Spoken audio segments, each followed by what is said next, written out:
welcome back.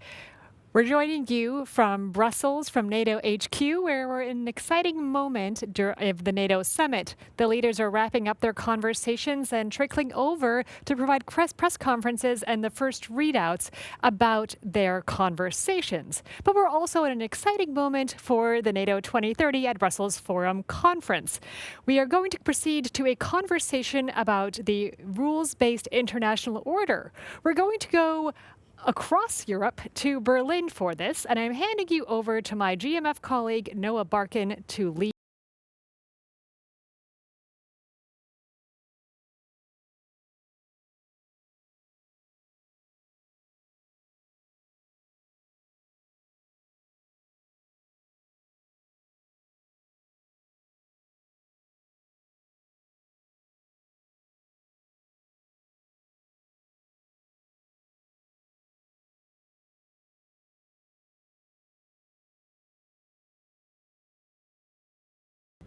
Welcome everyone. I'm Noah Barkin, Senior Visiting Fellow at GMF's Asia program here in Berlin.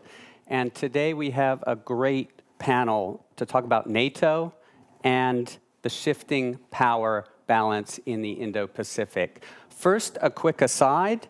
Earlier today, NATO and GMF hosted a group of 35 young leaders to debate the core themes of NATO's 2030 agenda. They called on NATO to provide the hard power to leverage values that back diplomacy, but also be a beacon for democracy, transparency, and accountability. So that gets us started. Before I introduce our speakers and we get into the discussion, we have a pre-recorded video statement from Australian Defence Minister Peter Dutton, which we'd like to play for everyone. So let's cue that up. It's a pleasure to participate in the NATO 2030 at Brussels Forum. I'd like to begin by thanking the GMF for the invitation to introduce this panel discussion on upholding the rules-based international order. At the outset, I would like to acknowledge Australia's deepening partnership with NATO. As Secretary-General Stoltenberg said during his visit to Sydney only 2 years ago, we may be oceans apart, but we are the closest of partners. As you know, Australia is an enhanced opportunity partner.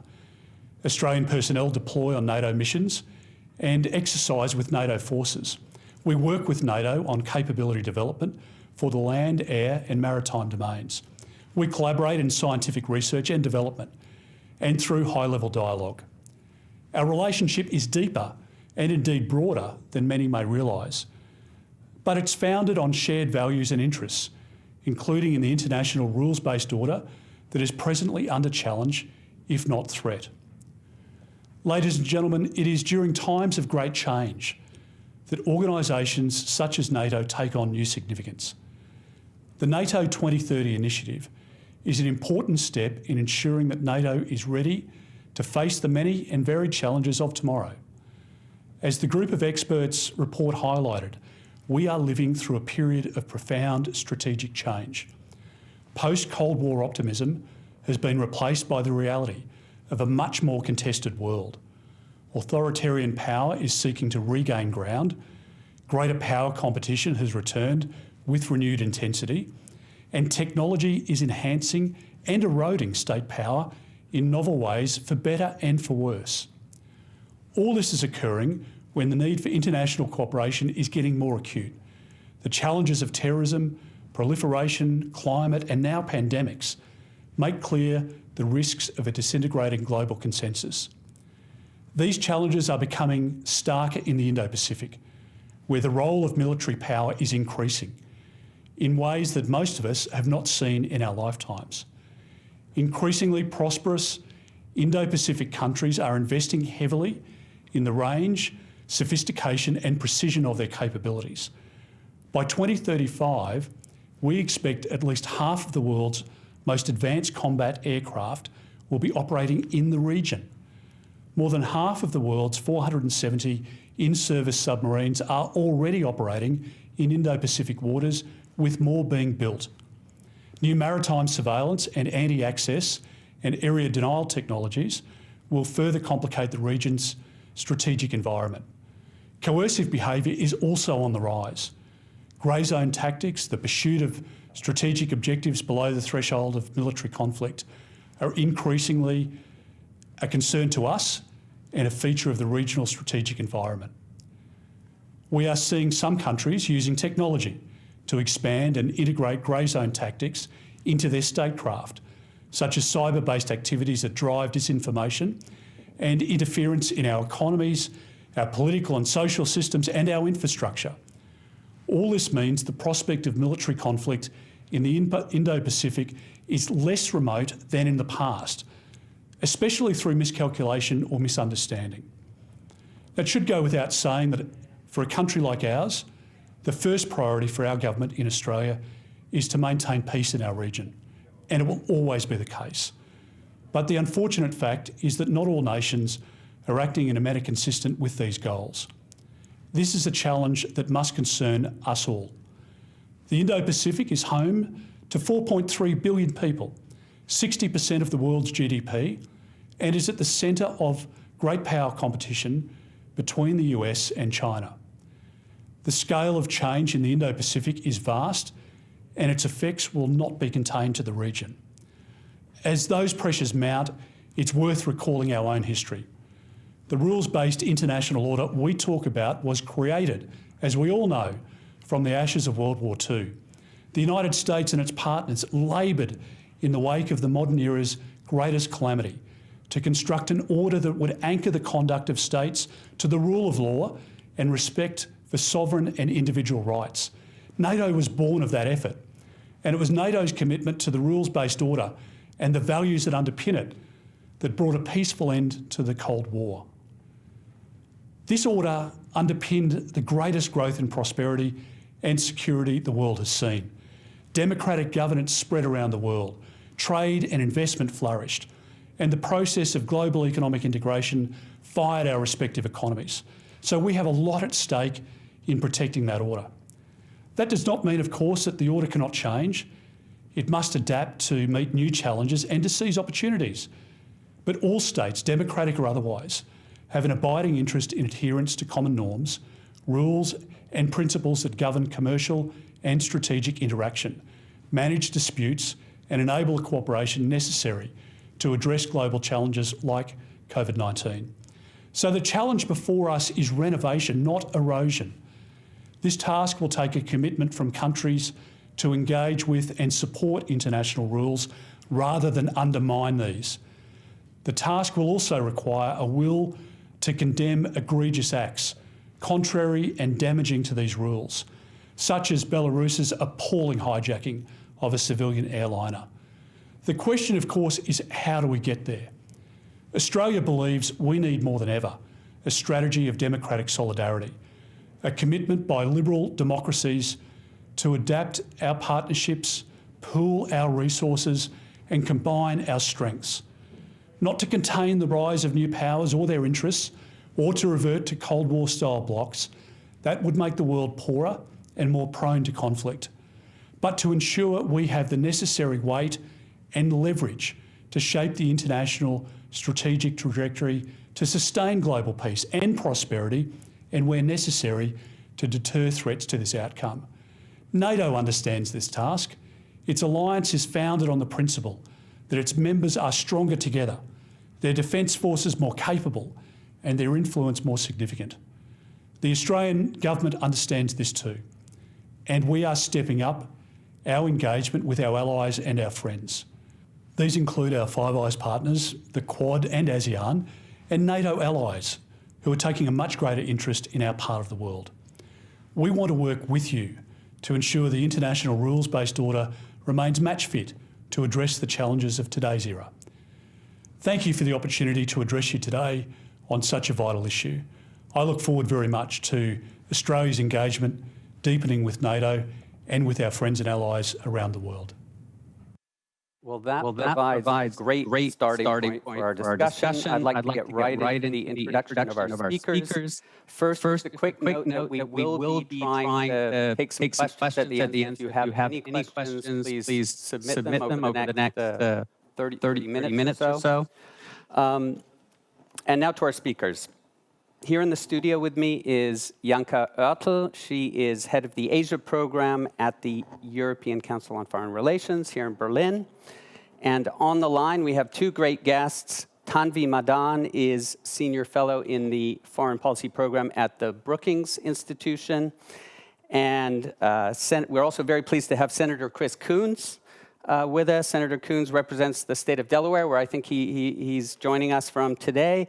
And as many of you know, is one of the leading foreign policy voices in the Senate. Thanks to all of you for being here. And feel free to butt in if you want to reply to any of your fellow panelists' comments. Janka, I want to come to you first. And, we just heard from Peter Dutton, the Australian Defence Minister, that Australia believes in a strategy of democratic solidarity in the Indo-Pacific.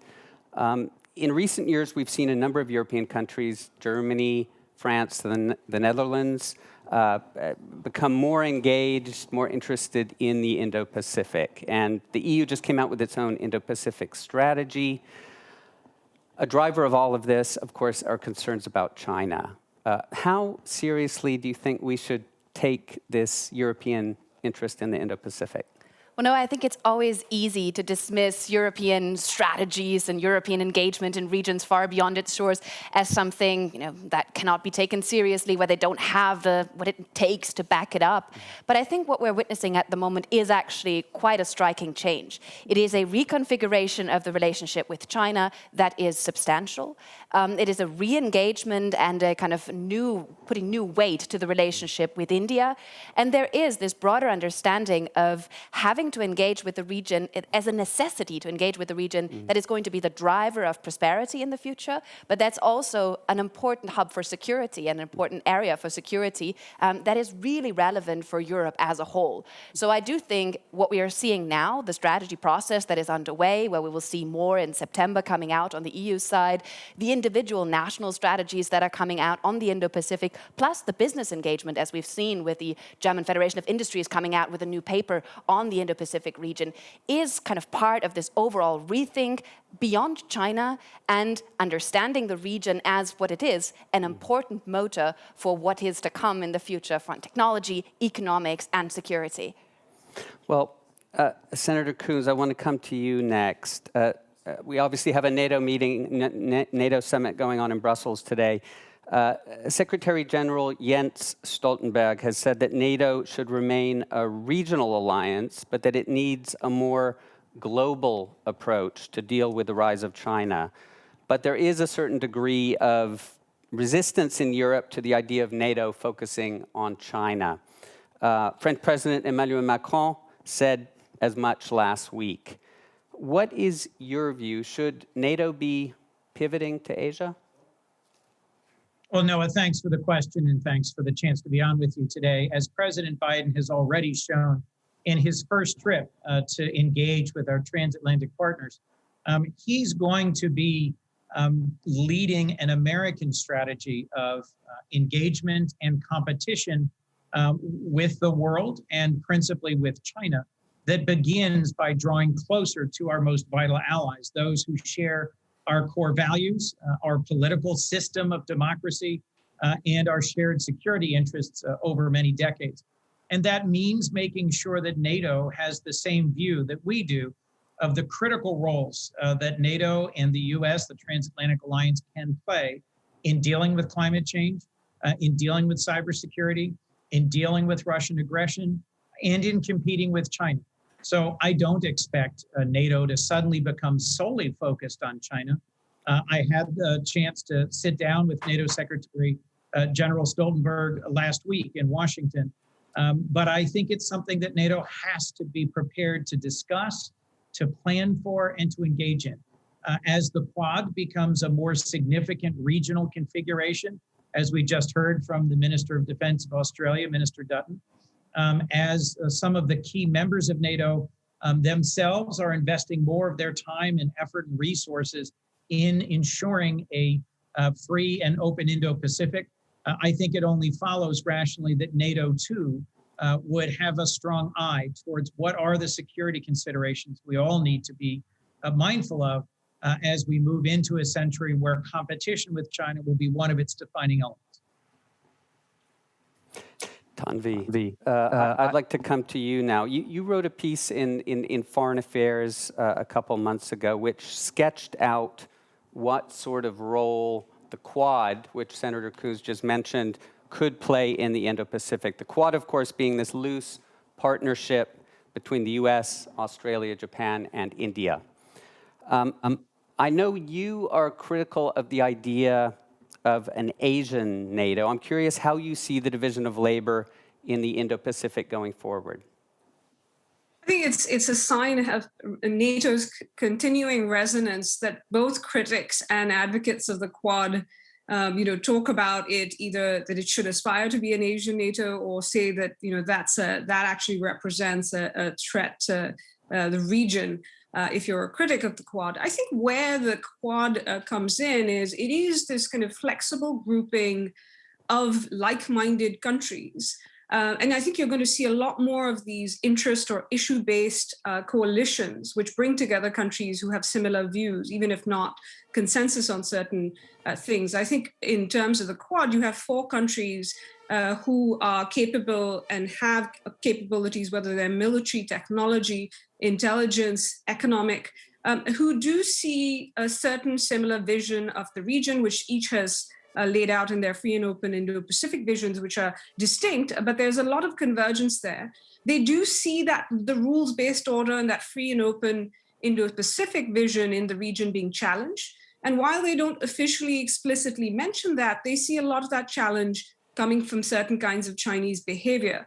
And so they are working together to, I think, shape Chinese behavior, shape China's calculations, perhaps trying to deter it from taking certain actions, to ensure a favorable balance of power in the region, to work together on issues and consult and actually coordinate and cooperate on issues like maritime security, like counterterrorism, like emerging and critical technologies, as well as the kind of global health and climate change, as we've seen with the vaccine initiative. So part of it is defensive, yes, and defending the rules-based order in the region. But I think part of it is also for these countries alone, together in bilaterals, trilaterals, the Quad itself, but also with other like-minded partners, for example, a number of NATO members, such as Canada and France, who they've done military exercises with recently, to actually contribute to the region's, contribute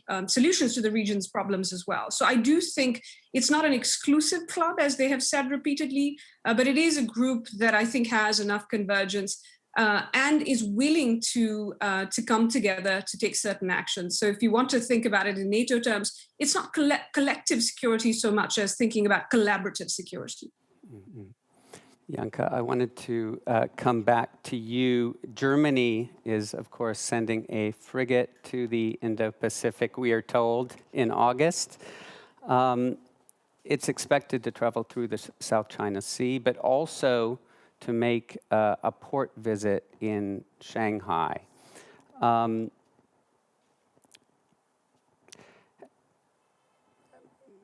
This is a step that some see as undermining the message that Germany and Europe are trying to send by being in the Indo-Pacific in the first place. What do you make of all this? Berlin still seems very reluctant to provoke Beijing. Well, that's true. And I think, first of all, it's really important that the partners in the Indo-Pacific do expect this part of European kind of engagement in the region as well. They also expect a certain degree of strategic and security just presence in the region and support in the region. But that will not be the dominant feature of Europe's presence in the region, of Europe's support and engagement with the region. I think that has to be clear for everyone. The conflict has moved very much into the economic and technology field, where Europe does play a very significant role and where it is a critical player and a critical partner for many of the countries in the region.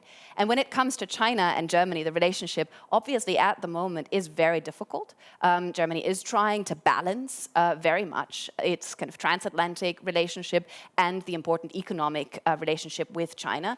And we do see a great reluctance in the current government to anger China. So obviously this is a balancing act to send a ship to the region, to announce it. But I would also say say it is more important that the signal as such is being sent. And I think it is not something that we should kind of file under, this is bolstering China. This is actually intended to support the partners and allies in the region. And I think it is perceived as such by the partners in the region as well. Senator Coons, as Janka mentioned, this is not just about hard security issues. It's also about offering a trade, investment, and technology alternative to China. Kurt Campbell, Biden's Asia czar, has highlighted this as one of the biggest challenges for the U.S. The U.S. pulled out of TPP under President Donald Trump. Biden does not seem to have an answer to RCEP, the trade deal between 15 Asian nations, including China. Does the U.S. have something to offer economically to the countries in the Indo-Pacific? Absolutely, Noah. In fact, one of the things that came out of the G7 was an adaptation of President Biden's domestic message, his so-called Build Back Better agenda, which is about the importance of rebuilding American infrastructure in a way that works for our middle class. He's engaged with our G7 partners and our European partners and allies more broadly in the question of how do we provide infrastructure financing in the developing world in a way that provides a more transparent, more sustainable alternative to China's Belt and Road Initiative. I was one of the co-authors of the BUILD Act that created the new International Development Finance Corporation here in the United States. The United States long had a government agency called OPIC that was under-resourced, undersized, and really only invested in fairly careful and cautious middle-income country projects. The DFC is now partnering with a number of our NATO and EU and G7 and Indo-Pacific partners, members of the Quad, who've got development finance entities, institutions, to provide an alternative path for infrastructure financing in the Indo-Pacific that is hopefully a better alternative. That is a way for us to participate actively and I think positively in providing a competitive alternative to Chinese financing. This isn't meant to contain China or to block China. It's simply meant to provide an alternative path for financing for more sustainable projects. Look, Noah, the competition of this century, as Janka was just referencing, is principally going to be about technology and about how we meet global challenges like climate change, like the current pandemic, and who's going to set the rules of the road and the process by which we're going to provide options and alternatives for a large and rapidly developing world. I think this was a positive step that came out of President Biden's engagement at the G7. Tanvi, I wanted to come to you again and ask you to talk a little bit about the role of India. Historically, Delhi has had reservations about partnering with the U.S. and its allies. There are questions about the extent of the alignment on values. What is the view from India? I know you're sitting in Washington, but I know that you know how they're thinking in Delhi. Thanks, Noah. I think what you have seen in India is a bit of a change, but even what was thought of as a non-aligned policy was actually really, if you think about it, a strategy of diversification, which is not to depend on a single country. And so while India wouldn't sign up for alliances, that did not preclude alignment. And in the first half of the Cold War, we saw that alignment with the US as well. The US came to India's assistance when a China-India war was fought in 1962. And then you saw Indian alignment with the Soviet Union. What you do see today is a different landscape for India. India this week is going to be commemorating or thinking about the first anniversary of the first fatal clash between Chinese and Indian soldiers at the border, which took place last year. This was the first fatal clash in 45 years. And to them, it's really led to a reassessment of China's willingness to stick to agreements, for example. There was a sense that China was a challenge, but that India had time to tackle it. That's another assumption that has been put aside. There was an assumption that India could engage with China economically, and that would incentivize positive behavior from China. It would deter it from taking such actions at the boundary to change the status quo. That has been put aside. But what India has recognized now, and it has for the last, I would say, 2 decades, but I think this last year has been particularly instructive to Indian policymakers, that as its capabilities gap with China grows. 30 years ago, the two economies were the same size. Today, China's economy is 5 times that of India. That India cannot deal with this challenge, whether it is their bilateral disputes, whether it's the regional picture. India does not want to see a unipolar Asia dominated by China. That India cannot ensure that alone. And so it needs partners. And that is why I think you've seen a deepening of the US-India relationship that is closer today than it's ever been in history. But also in India, that because it doesn't just want to depend on any one country, deepening engagement with a number of European countries, with Indo-Pacific partners, as well as with a country like Russia, which of course is where the differences come in. But the point is that India does align when it comes to issues or challenges. It just doesn't do alliances. But I think even in India that aligns with like-minded partners on crucial issues can still bring a lot to the table, and that's something that should be encouraged. Janka, I'm going to come back to you. We do have a German election coming up in September. Angela Merkel will no longer be chancellor once this election is over. That's the only thing we know for sure. Only thing we know for sure. How do you think these elections will change the debate on Germany's relationship with China? So I think we're going to see a relatively significant change because we understand that everything around us is changing. We're in sort of a transition phase at the moment, which makes transatlantic engagement relatively hard with Europe as well, because it does seem like the US needs a lot of strategic patience at the moment to wait out what's going to happen in Berlin and in Paris next year. So I think this is a crucial time. What we will see, I think, is a changing of the tonality.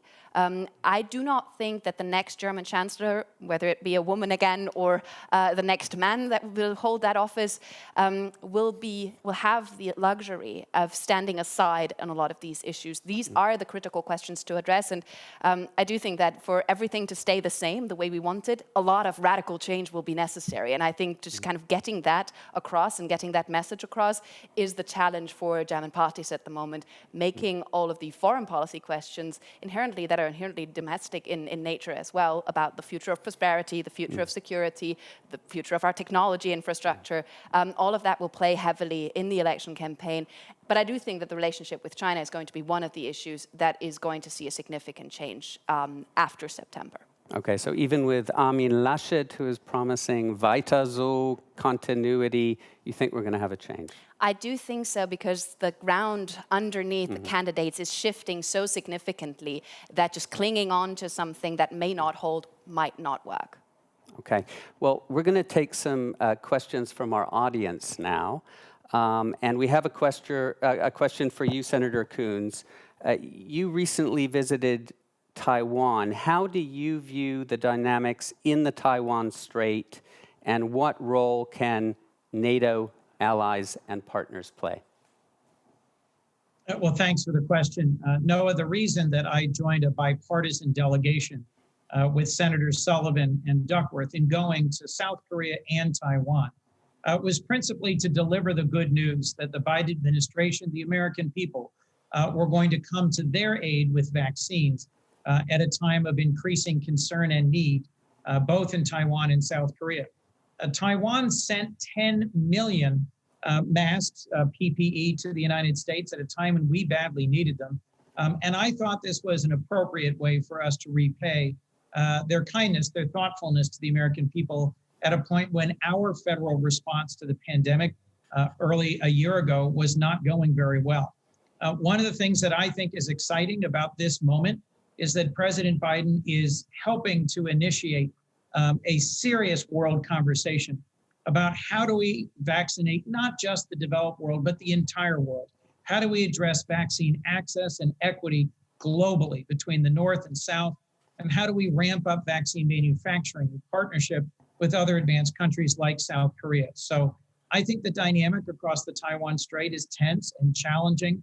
And my goal in going there was not to make it more tense or more difficult, but to simply repay the kindness the people of Taiwan showed the United States early on in our work against this pandemic that has ravaged and challenged so many countries around the world. Tanvi, we have another question from the audience about India, and specifically India's relationship with China. You mentioned the border skirmishes that we saw last year. Things appear to have calmed down a bit. Can you give us an update on what the situation is right now between Delhi and Beijing? What we've seen is that the troops are still facing off against each other at forward deployed points in a way that they weren't, say, in January 2020. The boundary crisis is still very much ongoing. It was taking place, so the PLA moved forces at a number of locations. At one point, there has been disengagement, but not de-escalation. There are currently conversations at both the diplomatic and military level to try to disengage at the other points and then to de-escalate at the boundary. India wants status quo ante to be restored at the boundary. Does not seem to be any sign that China is agreeing to that. Beijing wants the relationship they basically say, let's set the boundary issue aside and focus on the broader relationship. India retorts that the broader relationship is very much dependent on maintaining peace and tranquility at the border, as they put it, and that there will be no going back to business as usual unless status quo ante is restored at the border. One thing I will add is there's always a question about whether if things at the border stabilize, will India go back to being more cautious? And I don't think that will be the case, whether it's in terms of India being more forward-leaning on the Quad or doing more on the defense and security side with the US, or for that matter, some of the economic restrictions that it's placed or telecom restrictions that it's placed on Chinese companies in India. I think over the last year, you've seen a number of restrictions, scrutiny being imposed on Chinese economic activities. Huawei has not been allowed into India's 5G network. And anything in strategic sectors, I think those restrictions will remain. And as you saw with India agreeing to a Quad Leaders Summit, even as it was in sensitive negotiations with the Chinese, that it is essentially said that Beijing will not be allowed a veto on its relationships with key partners like the US, Australia, and Japan. So I think you are seeing a qualitatively different China-India relationship than you did 15 months ago. And one of the reasons even the boundary will not go back to what it was is that there will always be this question at the back of Indian policymakers and military planners' minds, which is, how can we trust that China will stick to its agreements at the boundary to not disturb the status quo again? Because they trusted it last year, and there's a sense in India that Beijing took advantage of the pandemic to make some of these moves at the border. So I do think it was an inflection point in terms of the fatal clash that took place last year. India will continue to engage with China, but it will be a very different kind of engagement. And there's almost zero trust right now in the relationship. Mm-hmm. And interesting, I recall when the EU signed this investment agreement with China at the end, well, it didn't sign it, but there was a political sort of declaration that it wanted to sign it. Some of the most critical voices came out of India. And I wonder how India is looking at Europe right now. It seemed back in December that there were some serious questions, and I think not just in India, but serious questions about whether Europe could be counted on as an ally in the competition with China.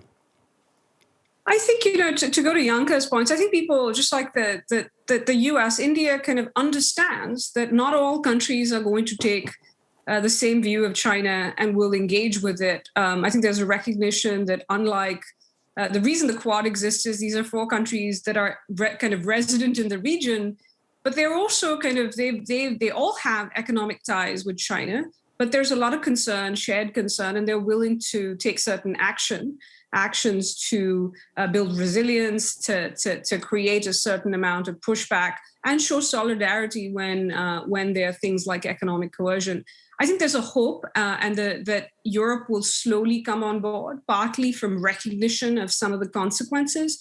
And I think there is frustration that sometimes Europe, by signing these agreements, kind of, I think it dents the kind of collaborative solidarity that I'd mentioned earlier that they would like to see. But I think they're realistic that, after all, China is still India's largest trading partner. So it hardly behooves India to lecture Europeans about not engaging. But I do think they would like to see Europe at least stand with other countries when they are facing some of these pressures from China. And I think there is hope that, as, for example, in the course of US-EU discussions or NATO discussions in China, there'll be a more realistic view, at the very least, with European countries working with other like-minded countries to at least mitigate the consequences of some of the adverse Chinese behavior that we're seeing within the economic, technology, or geopolitical space. Thanks, Tanvi. We're coming up near the end of our time, so I think it might make sense to go around to each of our panelists and ask them if they have any closing remarks, if they want to sum up what they think is perhaps the most important point that they want to make related to NATO, related to the Quad. We've been talking about the Quad. And the future of the Indo-Pacific, the effort by Western democracies and their allies to preserve this rule-based order that we've been talking about today. And perhaps I will go first to you, Senator Coons, for your parting thoughts on this topic. Well, thanks, Noah. It's been great to be on with all of you today and to have a chance to comment. President Biden has had a very successful first overseas trip and has been starting by strengthening and re-engaging with our U.S. ties to our transatlantic allies and partners in the EU, UK, and NATO. The next steps are more challenging.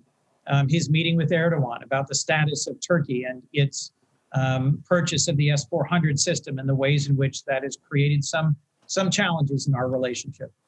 His meeting with Vladimir Putin in Geneva coming up on Wednesday.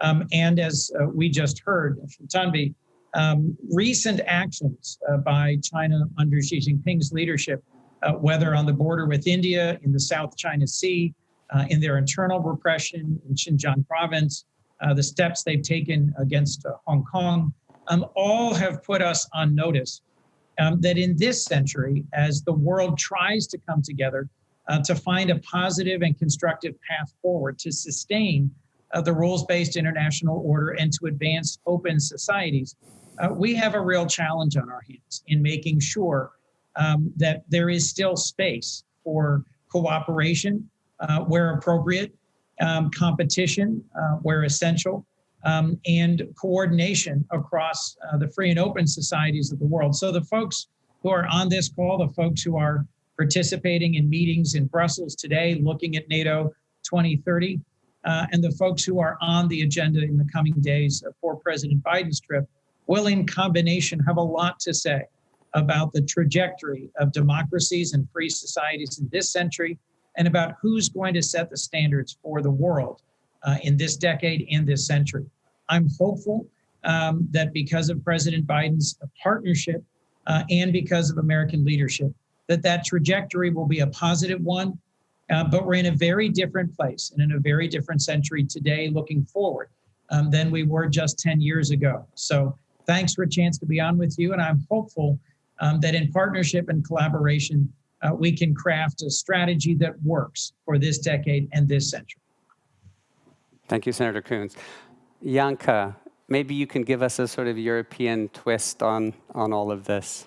So I think for Europe at the moment, it is the most crucial element the time to take the China challenge, and the challenge that China poses across the entirety of policy areas really seriously, and to incorporate it into the policy making, and then to take the next step and think about what European sovereignty under these conditions could actually mean. It means to have options, to have choices, to have partnerships. And I do think that Senator Coons and Tanvi have kind of laid out really well both that there are flexible, multiple partnerships out there where Europe can be an important part of what a future order could look like. And I do think that this is going to be an inflection point. It is going to be an important moment in the coming 1 to 5 years of whether this project is going to succeed or not succeed. And I do think that the G7 meeting was a really good start in that sense, that it showed that new coalitions are possible, that by inviting other partners there, we can transcend traditional forms of cooperation and coalitions. But I do think also that if the transatlantic cooperation is not at the heart of this, if the transatlantic cooperation is not intact, it is very unlikely to be successful, the project that we're all kind of engaging in. So I do think that it's worth reinvesting, and I do think that this is what European partners should be doing at the moment. Thanks. Tanvi, maybe you could give us your final thoughts on this, as Janka said, inflection point in the relationships, transatlantic relationship, but especially what we're talking about today is the relationships in the Indo-Pacific. I think I would go further than Janka and say that Europe is part of the story in a way that I think sometimes is underestimated. It's not just important, it's indispensable, because a lot of this is about standards and principles and rules. And without European countries, whether that's in the G7, whether that's through NATO or the EU, you're not going to have the kind of collective action, or at least solidarity that you would otherwise see. So I do think like-minded countries, even particularly democracies, need to stand with each other, and Europe is very much part of that. Because there's not going to be convergence with perhaps Indo-Pacific allies and partners of the US. I do think that sometimes you start with consultations, then you consider where you might coordinate, and then you might think about cooperation. But I do think starting to kind of network in a whether that's formally or informally. I, for example, am an advocate of India agreeing to be a NATO dialogue partner, which it's been reluctant about. But I think finding ways to consult with each other to start with, to network in various informal and formal ways would be a start. Well, great. I want to thank all of our guests, Janka Oertel of ECFR here in Berlin with me, Senator Coons, and Tanvi Madan of the Brookings Institution. I think we've heard a number of very important points from our speakers today. We're at an inflection point, an extremely important period for the transatlantic relationship, for relationships in the Indo-Pacific. The rules-based order in that region, we heard from Australian Defence Minister Peter Dutton, is under threat, being challenged. And this is not just about hard security. It's also about the economic relationships, technology. So this is a real challenge. And countries are being asked to form new relationships, new partnerships. Europe and the US are trying to renew their relationship after several very difficult years under the Trump administration. India is reaching out to Europe and to other partners in the West in a way that it hasn't before. As we saw from the G7 summit, in Cornwall, collective action is possible. I think my takeaway from the G7 summit is that we saw a degree of rhetorical alignment in a way that we haven't really seen before. I think the jury is still out on whether transatlantic partners can put the meat on the bones of what we saw in this communique coming out of Cornwall. We saw a commitment to build a sort of alternative to the Belt and Road Initiative, Build Back Better World, B3W, because Americans love their acronyms, and the Europeans signed up to that.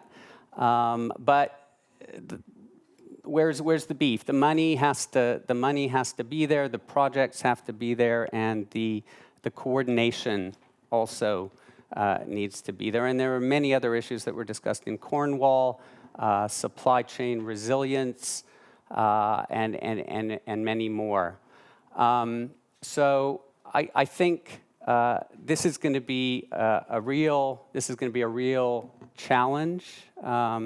This is going to be a really difficult period for the transatlantic relationship. And I'm hearing that we have 5 to 10 minutes more, so maybe we can get so I don't have to drone on to all of you guys anymore. Maybe we can just get some very quick takes, because we have, I think, 5 to 10 minutes left, some very quick takes on what came out of the G7 summit.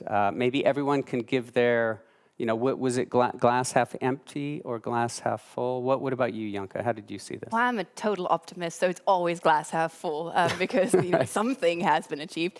I do think that you're absolutely right. I think the connectivity dimension of this is going to be crucial, and it is going to be crucial whether we can put concrete projects on the ground, whether we can put the financing on the table, whether we can make this real. And I think this is also what the countries expect. So getting the digital transformation and the green transformation in the respective countries off the ground, offering financing for renewable energy, providing what it takes to make those transitions possible.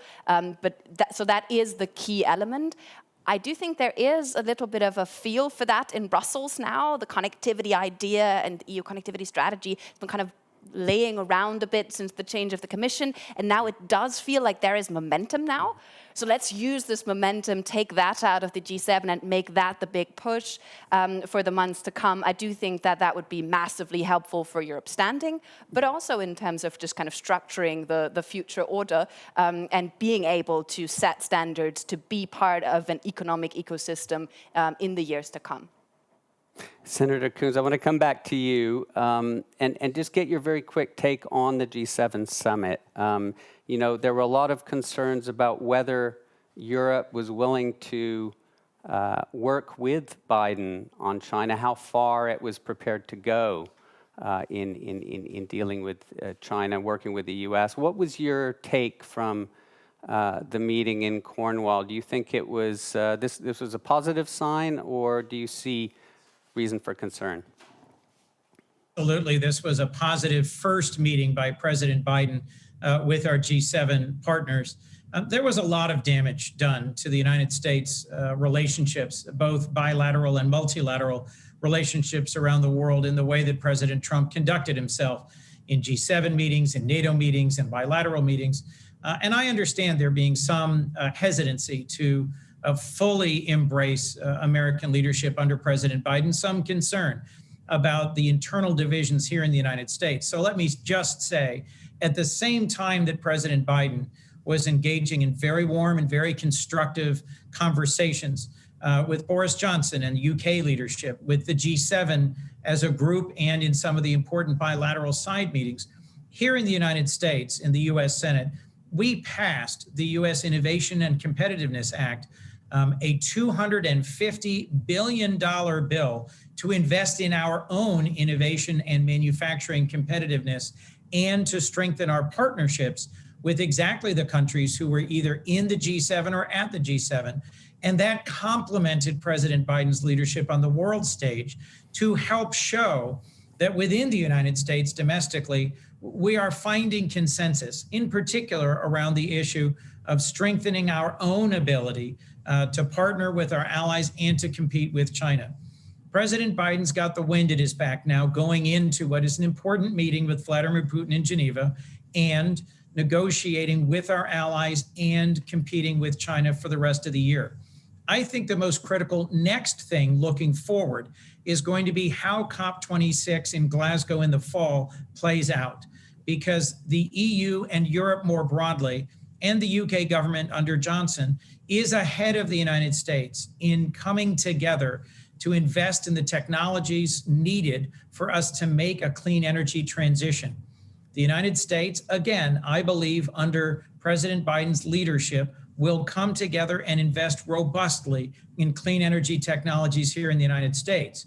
But as we move over the next few months to show that the United States can follow Europe's lead in tackling climate change, I think we have a chance to build on the G7 and to demonstrate that we aren't just back under President Biden's leadership, we are meaningfully engaged with the world and with our partners as we move from tackling the pandemic to tackling climate change. And Tanvi, maybe a short final comment from you on, this wasn't just a G7 summit. India was also there. Some people were calling it a D10. Then South Africa joined, maybe D11. But do you think this is going to become a permanent feature where countries in the Asia region will be attending G7 meetings, even if they don't turn it into something else?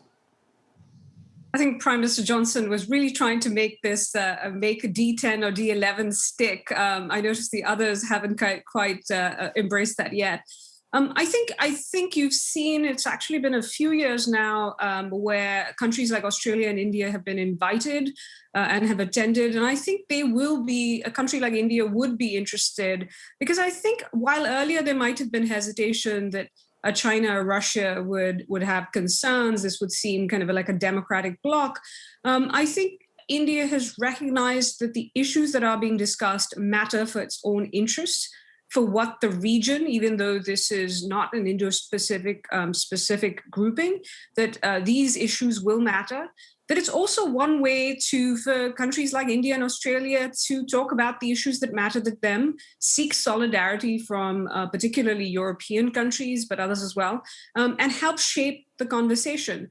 So I do think that they will continue, though I think less than D10s and D11s, you'll probably see different kind of issue coalitions, because even amongst the like-minded that you saw at the G7+4, there's a lot of differences. And I think that's what democracies show, that there's a higher tolerance for differences. So I think there's nothing wrong with that the countries do diverge. And the idea would be, this is where, key democracies, and perhaps down the line include a country from Latin America, democracy from Latin America as well, to make it more representative. But then within that, find sub-coalitions who might agree on particular issue areas. So not expecting everybody to go along if they don't agree. But I do think it is a good start. And shows that you at least can get rhetorical convergence, even if not that in action, though one can hope that happens as well. Well, thanks. I understand our colleagues in Brussels are ready for us now. I want to thank again Janke Oertel here in the studio in Berlin with me, Senator Coons in Delaware, I believe, and Tanvi Madan in Washington. Thanks so much for this fascinating conversation, and back to you in Brussels.